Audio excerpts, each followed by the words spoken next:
보험친구.com 소개해드립니다. 부담되는 보험료, 알듯말듯한 보장, 내 보험 바로 알고 싶을 때, 그럴 때는 검색창에 보험친구.com을 검색하시거나 1844-0585로 전화하시면 됩니다. 이미 가입했던 보험의 경우 뭐가 문제인지, 또 내가 가입한 보험에 어떤 장단점이 있는지 보험친구.com에서는 모두 무료로 상담을 해드리고 있습니다. 암보험, 종신보험, 실손보험, 그 외에도 화재보험, 배상책임보험, 운전자보험 등등 모두 상담이 가능하고요. 검색창에서 보험친구.com 그리고 화면에 보이는 QR코드 접속하시면 바로 사이트로 연결이 되고요. 전화 1844-0585 어디든 연락 주시면 보험친구라는 여러분의 든든한 친구를 만나실 수가 있습니다. 보험친구.com이었습니다. 네, 여러분 반갑습니다. 한겨레 데일리 라이브 뉴스 다이브 시작합니다. 어서 오십시오. 고현준입니다. 자, 월요일에 함께 해주실 내부 소개해드립니다. 우리 신용한 지방시대위원회 부위원장 겸 위원장 권한대행 함께합니다. 어서 오십시오. 네, 안녕하세요. 권한대행 신용환입니다. 예. 자, 그리고 임세은 민주당 선임부대변인 함께합니다. 어서 오십시오. 네, 안녕하십니까. 네, 박영식 평론가 나오셨습니다. 네, 안녕하세요. 반갑습니다. 자, 김규현 변호사도 함께합니다. 어서 오십시오. 안녕하십니까. 예, 이렇게 네 분을 모셔놓고 본격적인 뉴스 들어가기 전에 뭐 속보로 나오는 내용들이 몇 가지 있는데요. 일단은 정일현 신임 권익위원장, 국가권익위원장이 김건희 디올백 사건이 종결 처리됐던 부분, 이 부분에 대한 진상조사를 지시한 바가 있습니다. 지금 막 나온 뉴스인데 기억하시겠지만 이 사건 이후에 권익위에 또 공무원 한 분이 또 안타까운 선택을 하는 경우도 있었지 않습니까? 그래서 관련된 내용들이 그냥 이렇게 끝날 수도 있었던 것인데 신임 위원장이 관련해서 진상조사를 지시했다라는 부분 좀 인상적으로 봐야 될 것 같고요. 그리고 오늘 청와대에서 중동 상황 관련해서 비상경제 점검 회의가 있었습니다. 대통령 주재로 회의가 있었는데 이 자리에서 석유 최고 가격제에 대한 신속한 시행을 대통령이 지시를 했다고 합니다. 그리고 최악의 상황을 염두에 둬야 된다. 이게 전쟁 시작된 타이밍만 해도 뭐 며칠을 갈 것이냐, 단기전이냐 장기전이냐 뭐 이런 여러 가지 해석들이 있었습니다만, 그러니까 전황이 진행되는 내용이라든지 아니면 이란 측의 대응, 그리고 미국 측에서의 보이는 반응들도 그렇고 이스라엘의 상황도 그렇고요. 그러니까 제법 장기전이 될 것 같다라는 평가들을 하는 것 같습니다. 그래서 최악의 상황까지도 염두에 둬야 된다. 이게 결국 우리 경제에 미치는 영향이 크기 때문에 대통령이 점검 회의를 통해서 이 얘기를 했고, 아시다시피 그 기름값 관련해서는 국제유가가 오르고 2-3주 시차 있은 후에 우리 주유소에서 반영되는 것들이 그동안의 상황이었는데 그보다도 훨씬 빠르게 올랐던 부분, 로켓처럼 오르고 또 깃털처럼 내려간다, 이 표현들까지도 많이 회자되고 있는 타이밍에 대통령이 이 부분을 또 직접 짚었기 때문에요.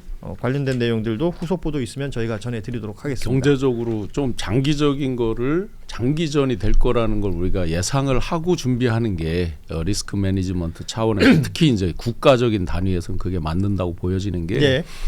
우리가 이제 흔히 이라크라든지 그 중동의 다른 나라랑 비교하는 경우가 많은데 완전히 달라요. 그렇죠. 중동이라 그러면 싫어해요, 이 사람들. 이슬람이라고도 싫어합니다. 페르시안이라고 불러야 그나마 만족하는 사람들이고, 강성 그 시아파의 완전 원조 국가로 인구 규모가 8,900만 9천만 정도 되잖아요. 그렇죠. 전 세계 17위 정도의 국토 면적도 굉장히 크고, 산악 지역, 거기 이란의 테헤란 바로 뒤에 4,000m가 넘는 산이 있고 유명한 스키장이 있어요. 중동 사막지대라고 생각하는 사람이 의외로 많아요. 다르죠. 예, 그래서 군사력도 핵도 가지고 있고 재래식 무기도 워낙 많고, 그래서 특히나 이제 뭐 쿠르드 민병대를 통해서 지상전을 한다 이렇게 하고 있는데, 사실상 지상전으로 미국이 2번 큰 뼈 아픈 적이 있었잖아요. 그렇죠. 아프간하고 국경을 같이 하고 있죠. 그런 것까지 보면 우리는 전체 설계를 할 때 굉장히 장기전이 될지 모른다는 그런 걸 갖고 하는 게 경제적으로 대응하는 데 맞을 겁니다.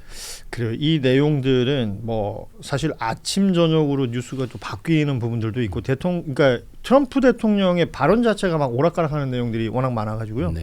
저희가 이제 뉴스가 들어오는 대로 또 전해드리도록 하고, 오늘 첫 번째로 살펴볼 내용은 대통령이 그 SNS X에 게시한 글 이야기를 좀 해보겠습니다. 그러니까 말 그대로 주제는 검찰 개혁이 될 것으로 보입니다. 지난 7일 X에 집권 세력이 되었다고 마음대로 다 할 수도 없고 그래서도 안 될 것이라는 글을 남기면서, 이게 아시다시피 검찰 개혁안이 민주당에서 올린 안이 정부 안으로 정리되는 일련의 과정들이 있었지 않습니까? 이 과정에서 나오고 있는 또 다른 목소리들에 대한 대통령의 평가 혹은 반응이 아니었겠느냐라는 해석이 있었습니다. 물론 누구한테 썼다, 누구 들어라 이렇게 얘기한 바는 없으나 그렇게 해석되는 영역들이 있었고 오늘 새벽 시간에 또 글이 하나 올라온 게 있었어요. 개혁은 외과 시술적 교정이 유용할 때가 많다라면서 필요한 개혁을 하더라도 전체를 싸잡아 비난하며 모두를 개혁 대상으로 몰아서 빈대 잡자고 초가삼간 태우는 결과가 되지 않게 조심해야 한다. 이런 글을 남겼습니다. 자, 일단은 대통령의 이 X 게시글에 대해서 오늘 우리 패널들은 어떤 생각 가지고 계신지 한 말씀씩 좀 들어보도록 하죠. 우리 신용환 부위원장께서 먼저 해주시죠. 일단 이제 지금 이 부분 가지고 많은 논란이 있다는 걸 청와대에서 대통령도 정확히 알고 계신 거죠. 예. 그러면 이제 아마 가장 정확한 기준점이 개혁의 속도와 방향성, 내용 이 부분이겠죠. 예. 그 부분에 대해서 여러 논란이 되고 있는 것을 더 대통령께서 입장 표명을 늦춰서는 안 되겠다라는 걸 생각하시고 어떻게 보면 소위 말해서 이제 작심하고 글을 쓰셨다.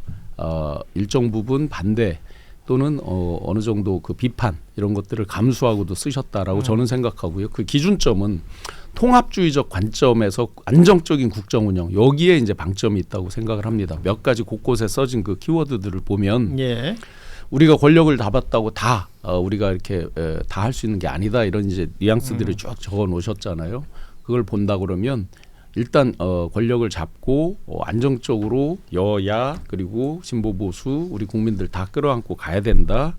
안정적으로 국정을 운영하기 위해서 여러 가지 툴들이 작동을 하는데 그에 대한 제도적인 것들에 대해서 사회적 어떤 통합적 의미를 담아내야 된다. 이런 이제 말씀들을 하신 것으로 아마 당내에서 여러 논란이 있을 수 있지만 전체적으로 아직 이제 확정된 게 아니잖아요. 예. 그래서 당하고 조율하면서 이제 일부 수정 이런 부분에서 이런 어떤 의미 가치에 대한 예. 부분이 반영될 것으로 예상이 됩니다. 그러니까 일종의 교통정리의 어느 정도 성격이 있다. 교통정리지만 라고 보시는 거고요. 그렇다고 해서 뭐 정부 원한대로 한다.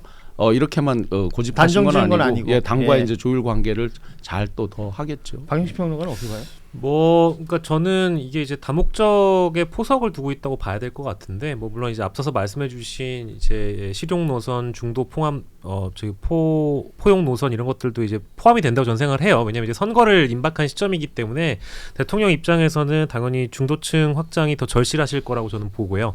그래서 강경 일변도의 모습보다는 집권 이후에 대통령으로서 모두를 포용할 수 있는 검찰 개혁안이 필요하다라는 이 메시지를 발신함과 동시에 일부 민주당 의원들의 좀 뭐랄까 강경한 태도를 어느 정도 좀 억누르는 기제로서 작용하는 메시지라고 저는 생각을 하고요. 그러니까 검찰 개혁의 방향성 자체를 뭐 후퇴시키려고 하는 것이 아니고 방법론의 어떤 품질 관리를 대통령 스스로가 하고 있다라고 저는 생각을 하고 있습니다. 좋습니다. 예. 김규현 변호사는 관련해서 페이스북에 제법 긴 글을 쓰셨던데요. 네, 아마 여러 번 또 쓰게 될 것 같아요.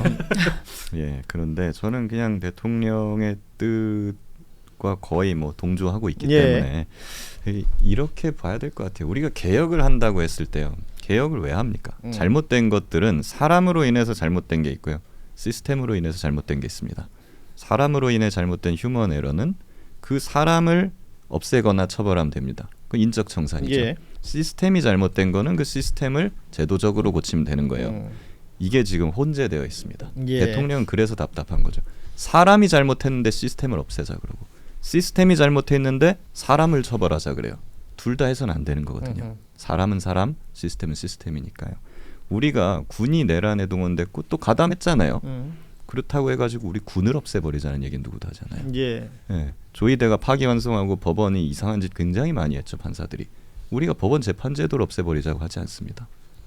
윤석열이 계엄하고 대통령으로서 난리쳤다고 대통령제를 없애자, 내각제로 가자 이런 말하는 사람 아무도 없어요. 대통령은 이걸 지적하는 거거든요.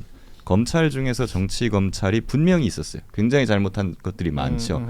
그거는 검찰 제도 자체의 문제에서 기인한 게 있고 그걸 운용하는 그 정치 검찰 개개인에서 기인한 게 있어요. 그럼 정치 검찰 개개인에서 기인한 거는 그 사람들에 대한 인적 청산을 통해서 해결을 해야 되는 것이죠. 박상용 검사 같은 사람들. 그리고 검찰 제도로 인해 가지고 문제가 됐던 부분은 그 제도에 문제가 뭐가 있는지를 찾아내 갖고 그거를 외과 수술적으로 대통령의 예, 말을 빌리면 예. 없애면 되는 것인데 지금 마치 이제 검사 개개인의 책임까지도 시스템적으로 시스템을 없애버려야 된다라는 주장처럼 되어가니까 대통령께서는 이렇게 가다가는 마치 박근혜가 했던 무슨 해경 해체식 예. 이런 식으로 가겠구나라는 우려를 하신 걸로 저는 이해를 하고 있습니다. 사실 관련해서 뭐 지금 저희뿐만 아니라 유튜브 채널에서 관련 뉴스를 다루면 댓글창이 굉장히 혼란스러워집니다. 폭발 지경이에요. 폭발 지경. 그 뭐 뒤통수를 맞았다라는 표현부터 시작해서 뭐 다양한 이재명 대통령의 이 X 게시물에 대해서 실망스러운 반응들도 올라오는데요. 여기에 정청래 대표가 취임 후 두 번째 기자회견을 하면서 언급했던 내용이 연결이 돼요. 입법권은 당에 있다라는 표현이랑 부딪히면서 마치 서로 의견이 달라가지고 무슨 싸운 듯한, 그리고 누구의 입장이 맞다, 누구의 입장이 다르다, 뭐 이런 식으로 정리가 되는 듯한 얘기들이 지금 뭐 언론에서도 나오고 각종 SNS에서 커뮤니티에서 나오고 있는데 민주당에서는 이 이야기가 어떻게 지금 소비가 되고 있는지 좀 궁금합니다. 그러니까 제가 뭐 법 전문가가 아니기 때문에 이제 법에 대한 사항은 우리 김규현 변호사가 잘 이제 설명을 해주실 것 같은데 일단 내용을 보면은 저는 이 물밑이라는 말에 좀 방점을 둬야 된다고 생각합니다. 정청래 대표의 발언 중에. 네. 예. 왜냐하면은 이제 정부 입법 같은 경우는 우리가 뭐 원하는 방향보다 상당히 보수적인 경우가 많았어요. 이번에 검찰 개혁뿐만이 아니라 예전에 뭐 투자자 과세라던가 네. 이런 부분에 있어서도 정부안은 항상 조금 더 오른쪽, 조금 더 보수에 가까운 법안들이 대부분을 차지했는데 특히 이제 이번 검찰 개혁 같은 문제는 우리 시민들과 열광하는 민주당을 지지하고 이재명 대통령을 지지하는 분들은 이런 정부 법안보다 훨씬 더 왼쪽이라고 하면 좀 더 개혁을 엄청 원하고 있거든요. 그러면 바라는 바는 이 정부의 법안이 우리가 바라는 방향 까지는 안 가더라도 비슷하게 가야 되는데 이렇게 정체돼서는 되냐라는 지점이 있는 것인데요. 그러니까 정부 법안을 이렇게 낼 수 있습니다. 그리고 대통령은 저렇게 말씀하실 수 있어요. 그러니까 앞서서 대통령이 7일 날 얘기하셨을 때는 본인은 이제 어느 한 세력의 어느 한 집단의 대통령이 아니라 이제 대통령이 됐으니까 모든 집단을 모든 부류를 통합한 대통령이다라고 이제 먼저 이야기를 하신 건 저는 이걸 굉장히 고려한 거라고 보거든요. 예. 그러니까 제가 왜 이렇게 앞서서 길게 얘기하면 일종의 약속 대령 같다는 생각이 듭니다. 그러니까 대통령께서는 어쨌든 이 개혁에 대해서 또 불편해하는 분들도 분명히 있습니다. 그런데 우리 시민들과 지지자들은 이 방향으로 가야 된다고 생각하고 있는데 또 정부에서 너무 강하게 개혁을 또 드라이브를 걸 수는 또 없는 정부만의 사정이 있다고 저는 알고 있거든요. 예. 그런데 거기서 대통령이 이거 잘못됐습니다라고 하면 마치 정부가 올라온 입법안에 대해서 대통령이 반기를 들거나 이거를 반대한 듯한 모습 보면 이게 정부의 결이 틀려지거든요. 그러면 대통령은 앞서서 우리는 안난 통합을 일단 할 거니까 우리가 어느 하나가 옳은 건 없고 우리가 뭐 토론해보자 이런 식으로 한번 던진 다음에 그 뒷받침은 당이 하면 되는 겁니다. 그래서 대통령은 그러한 지점 뭐 이 개혁이 너무 강해 간다라는 그 지적에 대한 비판도 어루 안으면서 또 물밑에서는 이 개혁으로 가는 방향으로 정리를 하는 게 아닌가라는 말로 저는 말씀드릴 수 있을 것 같고요. 왜냐하면 저 물밑이라는 말에 저는 방점을 두고 또 뭐라고 얘기하냐면 정청래 대표가 이재명 정부와 민주당의 정체성은 검찰 개혁에 있다라는 말을 했습니다. 그러니까 지금 뭐 이렇게 대통령께서 이렇게 말씀하신 걸 너무 곡해하지 마시고 뭐 이런 물밑에서나 이런 숨겨진 의미도 있으니까 뭐 어느에서는 과격하게 이재명 이제 내가 철회한다, 너 뭐 아웃이다 이런 얘기 있는데 조금 더 살펴보셨으면 좋겠다는 생각이 듭니다. 그러니까 개혁과 반개혁 여기서 반개혁 방향으로 갈 리가 없습니다. 대통령이 가장 큰 피해자였고 지금 김규현 변호사님 검찰에도 계셔봤고 또 그런 아주 억울한 피해자를 직접 전면에서 이제 변호도 하셨고 저도 예. 마찬가지로 당한 심정적으로 보면 그냥 속된 말로 당장 다 때려엎듯이 했으면 좋겠죠. 그런데 개혁의 이제 속도, 내용 이 부분에서 방향성은 다 동일하다라고 본다면 저한테도 댓글에도 막 여러 가지 이제 대통령님에 대한 이런 걸 막 이렇게 쏘는 분들이 많이 계신데 방향성에 대한 건 분명히 개혁이다. 그 반개혁이 될 리는 없다. 그렇게 보면 그 내용에 대해서 조금 더 당 정청이 협의해 나가는 과정을 조금 더 보심이 어떨까 싶습니다. 여기서 잠깐만 예, 예. 말씀을 보충해서 드리면요. 지금 대통령이 저런 글을 연일 올리시는 왜 이게 굉장히 답답해서 그런 거예요. 뭐가 답답하냐면요. 개혁과 반개혁이라는 얘기를 할 때 마치 지금 정부안이 반개혁인 것처럼. 반개혁인 것처럼 예. 이건 불이익고 거짓인 것처럼 잘못 인식되고 있는 것에 대한 답답함인 겁니다. 거기에 방점이 있는 것 같습니다.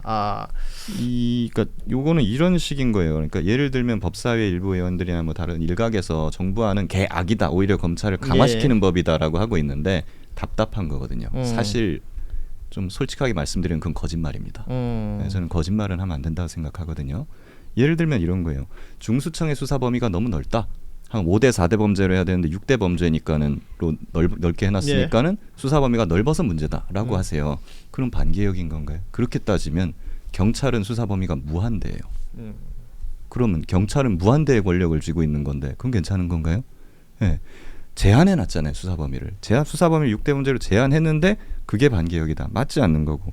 또 통보 의견 제시 조항을 이용해가지고 공소청 검사가 수사에 막 개입을 할 수 있다라고 하는데 아니 우리가 검찰이 직접 수사를 하거나 아니면 경찰을 지휘하지 말고 미국 검사처럼 경찰이랑 잘 협력하고 협의해가지고 해라. 경찰이 수사할 때 조언을 줘라. 라고 그런 미국식 모델로 가자고 해서 검찰개혁하는 거잖아요. 그걸 위해서 통보랑 의견 제시를 하는 거예요. 그리고 심지어 그 의원님들이나 그런 사람들은 이렇게 얘기해요. 보안 수사권을 없애도 되는 이유가 경찰이 사건 암장을 하려고 할 때 보안 수사권 없어도 킥스 통보 조항이나 막 이런 걸로 검사가 다 상황을 파악하고 있기 때문에 검사가 킥스로 상황 파악해가지고 통제하면 된다라고 해요. 그거 킥스로 상황 파악하기 위해서 둔 통보 조항입니다. 예. 근데 이제 와가지고 그 통보 조항이 검사가 수사에 개입하는 거니까 악법이다라고 얘기를 해요. 거짓말인 거죠. 그런 거는 하지 말라는 거죠. 그러니까 내 눈높이에서 봤을 때 개혁은 개혁인데 이게 99%냐 95%냐 93%냐 조금 내 눈높이에는 미진할 수가 있지만 그래도 그거는 개혁인 겁니다. 근데 내 눈높이에 안 맞다고 해서 그거를 악이고 불이고 부정이고 이렇게 치부해가지고 마치 호도하는 거는 하지 말자. 예. 이게 대통령의 뜻인 거예요. 그러니까 이제 검찰 개혁의 방향 자체를 대통령이 부동의하시는 것도 아니고 지금 얘기하는 게 빈대 잡다가 초관상함 태우지 말자는 얘기잖아요. 그러니까 이거는 지금 검찰 전체를 적으로 돌려가지고 전면전을 벌이는 방식이 아니라 정교하고 촘촘하고 꼼꼼한 제도 설계를 하자라는 말씀을 이번에 처음 한 게 아니란 말이에요. 신년 기자회견에서도 어느 정도 보여주신 측면이 있는데 지금의 상황은 너무 이분법적으로 다 접근을 하고 있는 것 같아요. 이런 주장을 하면 너는 그냥 반개혁적이다라고 지금 몰아가는 분위기가 되어 있는데 일단 그래서는 안 된다라는 생각이 들고요.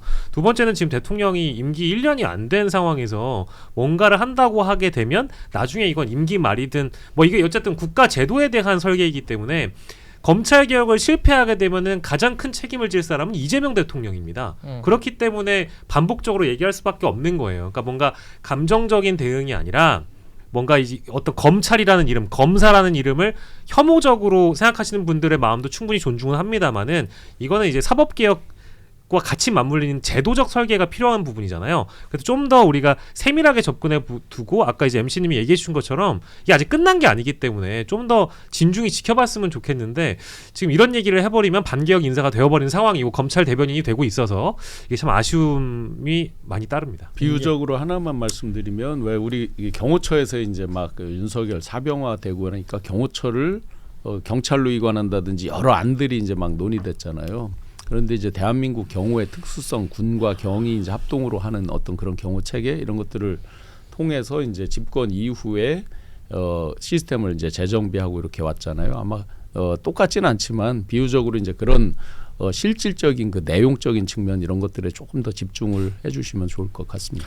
자, 이게 뭐 워낙에 뜨거운 반응들을 보이고 있는 상황이라 이거를 디테일하게 쪼개서 들어가기 시작하면 시간이 너무 한정 없이 길어질 것 같고요.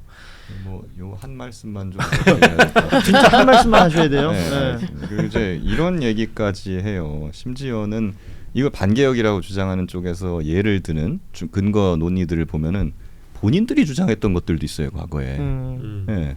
예를 들면 이첩 요청권이 그래요. 중수청장이 이첩을 요구하면은 경찰은 그걸 이첩해야 된다라고 돼 있다. 그걸로 인해 가지고 검찰이 중수청을 지배해서 어떻게 지배하는지는 저도 모르겠습니다만은 행안부로 갔는데 지배해서 모든 사건을 다 이첩 요구해서 받아다가 제 마음대로 요리할 것이다.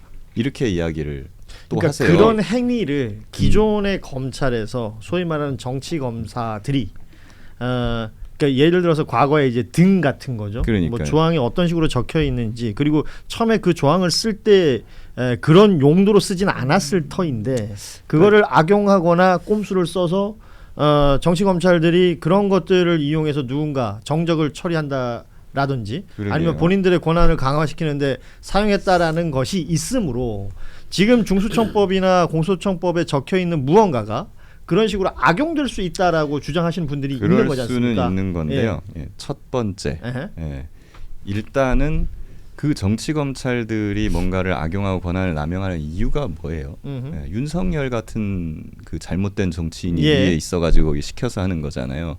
그 잘못된 정치인 윤석열 정권이 바뀌거나 해서 들어왔다 예. 쳐요.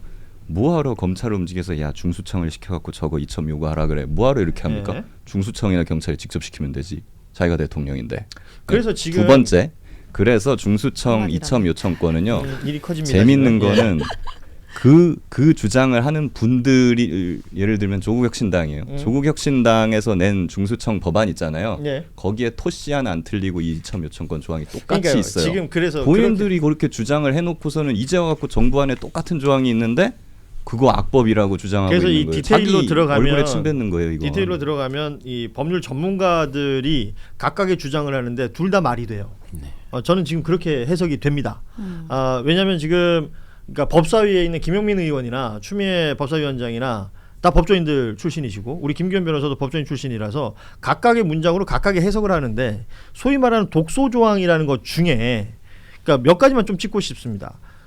검찰총장 이름을 그대로 유지하는 것 이거 가지고도 의견이 나누어지더라고요. 근데 헌법에 검찰총장이라는 그 명칭과 검사라는 직책이 적혀 있으므로 이걸 해결할 수 없다 해서 의견이 좁혀지지 않을까? 저는 그렇지 않다고 봐요. 그런데 대표적으로 그 얘기를 많이 합니다. 6개의 수사 대상 여기에 예를 들면 사이버 범죄 같은 경우에는 대부분의 범죄에 다 해당되는 것 아니냐. 그러면 그리고 그 검사의 직무라는 것을 대통령령으로 정하게 돼 있는데 말씀하신 것처럼 대통령이 뭐 멀쩡한 사람이면 모르겠는데 또 어떤 나쁜 의도가 있는 사람이라면 막 바꿔가지고 검사들한테 이것저것 다 시키고 해치울 수 있는 것 아니냐. 검찰을 자신의 권력 유지의 칼로 쓰려면 쓸 수 있는 것 아니냐. 이 법안이. 이렇게 지금 주장하시는 분들이 생긴 거 아니에요. 여기에 대해서는 혹시 그러니까요. 예. 검찰을 자기의 칼로 왜 쓰냐고요. 공소청, 중수청으로 쪼갰는데 그냥 중수청을 자기의 칼로 쓰면 되죠. 그러겠죠. 경찰을 자기의 칼로 쓰면 되고. 그러니까 지금 말하는 검찰이라는 건 공소청을 얘기하는 것이 그렇죠. 되고요. 예. 누가 공소청을 써가지고 그렇게 복잡하게 이렇게 음. 만듭니까? 중수청과 경찰을 바로 쓰면 되는 거예요. 실제로 윤석열도 이상민을 통해 가지고 경찰을 장악해가지고 예. 수사를 막 시키고 시위를 진압하고 국회를 봉쇄했잖아요. 그거에 대한 대비책이 있냐는 겁니다. 앞으로는 더욱더 경찰이 힘이 세지면서 수사를 독점하게 되면 앞으로 권력은 경찰을 이용하게 될 것이지 공소청을 이용하게 되는 게 아닌데 네. 그러면 여기에 대한 대책이 있느냐? 없단 말이죠 지금. 특히 반대하는 쪽에서는 여기에 대한 대안을 제대로 내놓질 못하고 있어요. 그렇기 때문에 대통령께서는 검찰이든 그러니까 공소청이 됐든 중수청이 됐든 경찰이 됐든지 간에 어느 한쪽이 너무 힘이 세져가지고 권한을 남용하게 되는 그런 거 없이 적절하게 기관 간 견제와 균형이 살아 숨쉬는 그런 걸 설계하는 게 중요하다라는 글을 7일과 9일 X에 올리신 거예요. 좋습니다. 이 이야기가 계속해서 반복되는 이유는 심지어 지금 댓글에도 저한테 왜 이렇게 말이 많냐고 뭐라고 하시는 분들이 있는데요. 왜냐하면 각각의 주장이 있는데 각각의 주장을 동시에 얘기하지 않으면 또 한쪽의 이야기만 들리는 상황이 벌어질 수도 있는 것이라서 각각의 주장에 대해서 저희가 언급을 할 수 있는 부분들까지는 합니다. 정성호 법무부 장관이 조금 전에 그 글을 올렸어요. 뭐 여러 긴 글입니다. 최근 국회에 제출된 중수청법, 공수청법 정부안은 이를 실현하기 위한 것으로 이게 검찰 개혁에 대한 이야기입니다. 지난 2월 민주당의 수정 의견도 대폭 반영해서 정부에서 집중 논의하여 만든 법안입니다. 그럼에도 내 뜻과 다르다 하여 일부 조항을 확대 해석하고 오해하여 반개혁으로 몰아가는 일각의 문제 제기, 이 정상적인 수기, 국민 통합에 아무런 도움이 되지 않습니다. 사실과도 차이가 있습니다. 그리고 이제 쭉 쓰신 다음에 마지막에 뭐라고 썼냐면 제기된 오해와 잘못된 사실은 앞으로 충분한 소통을 통해 바로잡아 가겠습니다. 이렇게 정리가 됐어요. 자, 그러니까 저는 그러니까 이 지점에서 그러니까 결국은 이거예요. 그만큼 검찰이 국민의 신뢰를 못 받으니까 이런 얘기가 계속 나오는 거거든요. 그러니까 우리 국민들은 그걸 우려하는 겁니다. 그러니까 2021년으로 돌아가다 보면 당시에 이제 검경 수사권 조정이 있었습니다. 근데 그래서 그 당시에 검찰 수사권 대폭 제한해야 된다라고 해서 그 수사권 조정이 됐는데 그 이후에 어떻게 됐습니까? 무슨 등 해서 예. 죄다 제대로 복귀를 했었어요. 그러니까 그 말은 즉슨 이 검찰이라는 조직은 이렇게 미묘한 아주 조그만의 여지만 있어도 다시금 또 회귀하려고 하는 그런 본능이 있는 거 아니냐라는 우리 국민의 의심이 있는 것이고 실제로 그렇게 했었잖아요. 예. 몇몇 검사들에 의해서라도. 그러니까 이런 의심이 아직까지도 우리 국민들 마음속에 존재하고 있기 때문에 이번에 뭐 저희가 검찰 개혁이 이제 나오긴 했지만 그런 지점부터 검찰들이 좀 반성을 해야 되는 게 왜 자기들이 그랬냐를 좀 돌아봐야 될 것 같아요. 이런 지점 때문에 후퇴하면 어떻게 되는 거 아니야? 조금 이렇게 되면 검찰이 다시 돌아오는 거 아니야? 예. 이런 걱정들이 저는 잘하고 있다고 보고요. 저 서지현 검사님이 작년이죠? 작년 여름쯤, 가을쯤 이렇게 의미심장한 이야기를 하신 게 있는데, 이게 검찰들이 이번 검찰 개혁, 그러니까 소위 말 기소권, 수사권 분리하는 그 법안에 대해서 비웃고 있다는 얘기를 하신 거예요. 왜냐? 분명히 민주당이 지방선거쯤 되면 이 논의가 흐려질 것이다. 왜냐하면 선거에 집중하다 보면은 이 검찰개혁 논의가 검찰 뜻대로 될 것이다라는 말을 검사 출신 서지현 검사 하신 적이 있어요. 그러니까 이런 게 이제 맞물리다 보니까 이런 검찰개혁 TF안이 우리 국민들이나 이 검찰개혁 지지하는 분들 눈높이에 안 맞다 보니까 이런 의심의 눈초리가 닿다 보니까 비판 수위가 좀 더 높아진 점도 있는 것 같습니다. 댓글창 기준으로 집단지성이 어떤 식으로 발휘가 되고 있냐면 그러니까 누구를 비난하는 게 아니고 지금 불안하니까 그러잖아요라는 댓글이 있습니다. 지금 임세현 부대변인의 말과 연결이 되는 것 같고요.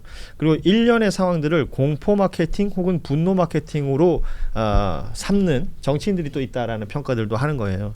그러니까 시민들도 국민들도 다 보고 있는 것이고 정성호 장관의 얘기처럼 아직 완전히 정리된 게 아니고 계속해서 뭐 조율해 나갈 수 있다라는 메시지를 남긴 거고 정청래 대표가 말했던 물밑 조율이라는 말도 아마 그쪽으로 연결이 될 것 같습니다. 자, 일단은 상황이 여기까지 와 있고 다양한 의견들이 지금 개진되고 있는 상황. 정부안이 확정안이 아니기 때문에 조금 더 지켜볼 필요는 있지 않을까라는 생각을 하면서 요 이야기는 좀 마무리하겠습니다. 예, 여기서 우리는 그냥 이재명 대통령을 믿어야 된다는 말씀을 드리고 싶습니다. 믿어야 한다. 과거에 왜 이런 일이 과거에 탄핵 때나 계엄, 그러니까 내란 때 계속 있었어요. 헌재 5대3 되드랍 기억하세요? 그때 그냥 뭐 한덕수뿐 아니라 그냥 뭐 전 국무위원을 전부 탄핵해야 되고 뭐 막 내기가 나왔었습니다. 네. 그거 왜 나왔겠어요? 불안하니까. 불안하니까 나오는 거거든요.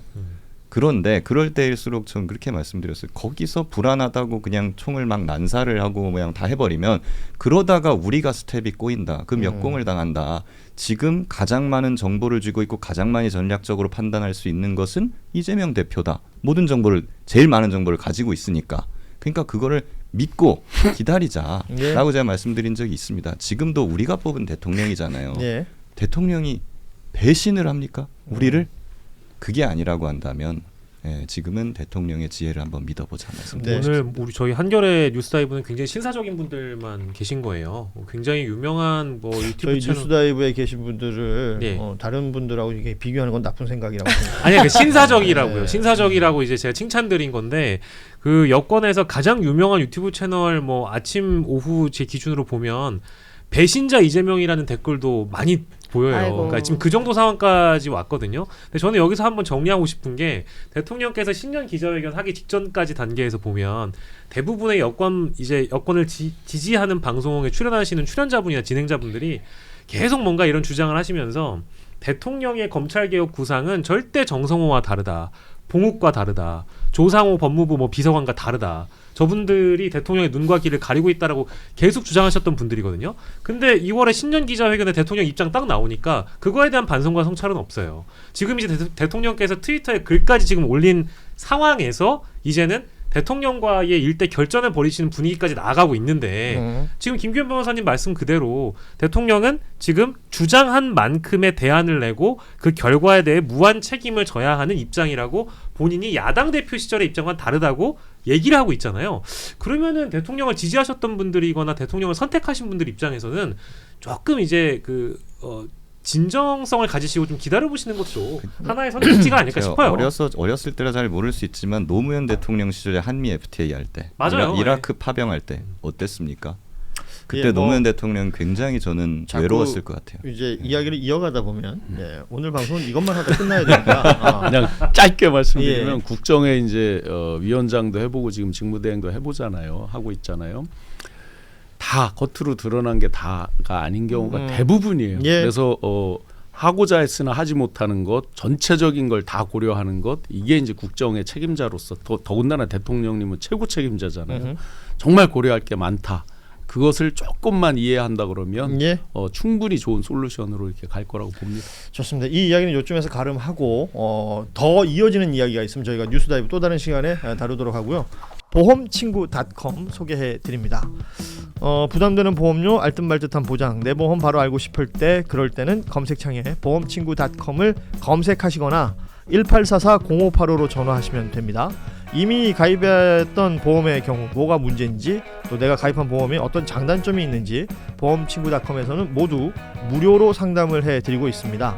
암보험, 종신보험, 실손보험, 그 외에도 화재보험, 배상책임보험, 운전자보험 등등 모두 상담이 가능하고요. 검색창에서 보험친구.com 그리고 화면에 보이는 QR코드 접속하시면 바로 사이트로 연결이 되고요. 전화 1844-0585 어디든 연락 주시면 보험친구라는 여러분의 든든한 친구를 만나실 수가 있습니다. 보험친구.com이었습니다.